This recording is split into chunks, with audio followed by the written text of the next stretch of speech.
Eccoci qua ragazzi, oggi andremo a vedere la mia versione di Company of Three di Roy Walton, un grandissimo artista. E questa routine che noi andremo a vedere oggi richiede l'utilizzo almeno di 2 spettatori. Io sono da solo, cercherò di rendervela al meglio, sia come performance e poi come tutorial. Tutorial è molto più semplice anche se sei da solo. Come performance purtroppo accontentatevi perché di più non potevo fare. Andiamo alla routine. Ok, mazzo di carte che andiamo a mescolare. Dopodiché prenderemo alcune carte, sì, le daremo a uno spettatore, alcune carte se le prenderà un altro spettatore, altre carte ce le prenderemo noi. Ok? Ogni spettatore mescola il proprio mazzetto. Io mescolerò il mio e lo spettatore, il primo spettatore avrà il compito di, oltre che mescolare, di contarsi segretamente le carte. In questo caso sono 6, ok? Quindi una volta mescolate io mi giro, adesso non guarderò, lui si guarderà la sua carta. L'altro spettatore, dopo aver mescolato, si guarderà la sua carta e io mi guarderò la mia. Ok, quindi perderemo le carte degli spettatori ognuna in punti diversi del mazzo. Così. Ok, abbiamo 3 carte perse nel mazzo. Ora la mia la conosco. La mia io la conosco perché utilizzo quasi sempre la stessa, ossia il numero che corrisponde alla quantità di lettere che compongono il mio nome. Io mi chiamo Gianluigi, quindi il numero è 9. Ovviamente prediligo il 9 di cuori che vado a cercare nel mazzo. E sicuramente sarà da qualche... Eccolo qua. 9 di cuore è la mia carta. Perché prediligo questa? Perché questa già per me è una carta indicatrice. Mi indica esattamente la posizione della carta scelta dallo spettatore di sinistra. Quindi 9 di cuori, farò lo spelling N-O-V-E-D-I-Q-U-O-R-I. 10 di cuori. Non so mo chi l'avrà scelto perché io, ripeto, non ho guardato le carte. Mettiamo qua sulla destra. E niente. Il secondo spettatore. Il secondo spettatore, per scegliere la carta, per sapere qual è la sua carta, ci faremo aiutare dal primo spettatore. Lui avrà contato inizialmente segretamente delle carte che si era preso. Quindi non so quante ne avrà contate. 6. Mi ricordo 6, sì. Basterà contare 6 carte. Quindi 1, 2, 3, 4, 5 e 6. E questa dovrebbe essere l'altra carta scelta dall'altro spettatore. Dico dovrebbe perché io non ero presente. Questa era la performance, ragazzi, ma andiamo al tutorial così lo intendete meglio, perché in performance, calcolando che c'era la necessità di 2 spettatori, è stato più di quello non avrei potuto fare. Andiamo al tutorial. Allora, la routine, come abbiamo detto all'inizio, è self-working. L'ho adattata sia nella carta chiave, perché comunque ci interessava una carta che una volta nominata a livello di spelling ci portasse a un numero 11, quindi 9 di cuori è la carta più idonea. Poi vabbè, cercatene qualcun'altra che abbia 11, composta da 11 lettere, e va bene qualsiasi cosa, insomma. E poi l'ho cambiata perché lui la carta nell'originale, almeno in quella che conosco io, viene fatta trovare faccia in alto nel mazzo. E secondo me era un punto abbastanza debole.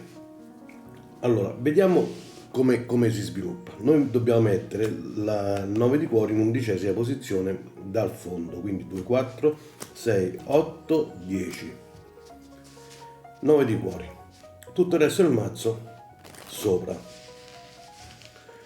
Possiamo mescolare lasciando inalterate le 11 carte sul fondo.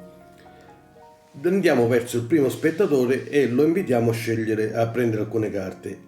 Dopodiché alla fine gliele mettiamo sul tavolo noi, così che possiamo contarle mentre gliele diamo. 6. È importante questo numero, ricordiamoci il numero 6. Il secondo spettatore le tirerà proprio fuori di suo e noi prenderemo un mazzetto qualsiasi, tanto a noi veramente non interessa quello che andiamo a prendere. Ora, cosa succede? Il primo spettatore dovrà contarsi segretamente le carte sotto al tavolo, quindi saprà ricordarsi il numero 6. Oltre al numero si dovrà ricordare la prima carta del mazzo, che è un 2 di fiori. Il secondo spettatore non deve contare niente, dovrà ricordarsi solo la prima carta del mazzo che vede dopo averlo mescolato. Noi pure mescoliamo, facciamo vedere che guardiamo e chiudiamo. Prendiamo ora il primo mazzetto, lo mettiamo in break interamente e lo portiamo sotto al mazzo con un double undercut. Chi non vuole fare il double undercut può prendere direttamente il mazzo e metterlo sopra al primo mazzetto.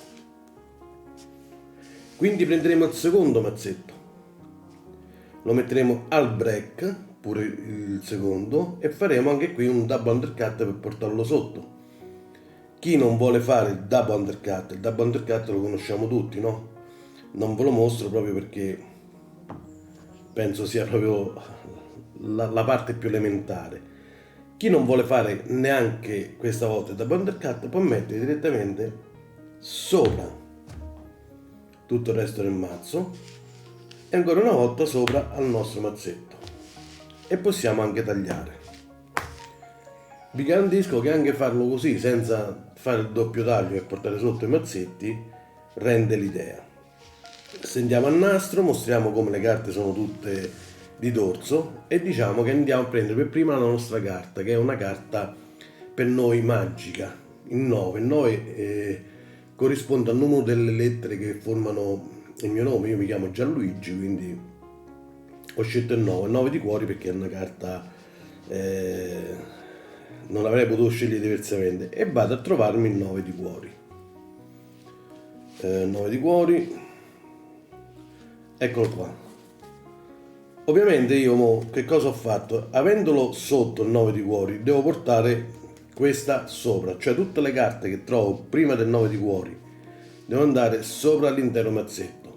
Se avessi avuto questa situazione qua, tipo nella ricerca arrivavo al 9 di cuori, mettevo il 9 di cuori sul tavolo e portavo tutto il resto sotto.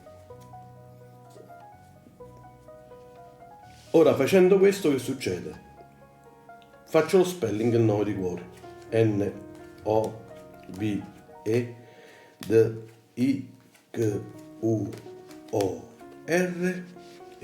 e troveremo immediatamente la prima carta del primo spettatore.